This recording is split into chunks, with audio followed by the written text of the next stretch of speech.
जय जगन्नाथ सांगवानी तो आज वीडियो स्टार्ट होची मां कटक चंडी को पिठारू समस्त थारे निश्चय कहतु जय मां कटक चंडी।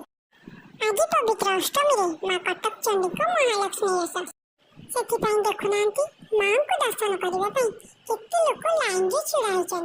मां को दर्शन कर सारिबा परे मंदिर बेढारे किछ समय बुलिले एवं श्री सूर्यदेव श्री हनुमान जी एवं श्री लक्ष्मी नारायण को मध्य दर्शन कलु। तापर आमे गुपचुप खाइलु मक्का खाइलु एवं आइसक्रीम मध्य खाइलु।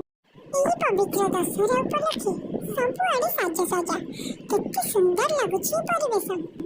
अच्छा आपण माने कहले दशहरा पे आपण माने केते खुशी थांते सब खुशी गोटे पटे एवं दशहरा रे बुलाबुली करबा मां को दर्शन करबा एवं मजा मस्ती करबार खुशी मध्य गोटे पटे कोन मो ठीक कहले ना। एही पवित्र दशहरा रे मां दुर्गा आपनक जीवन को सरस सुंदर एवं आहुरी मजबूत करे दियंतु। तो कमेंट जमा लिखिबाको भूलिबेनी। जय मां दुर्गा।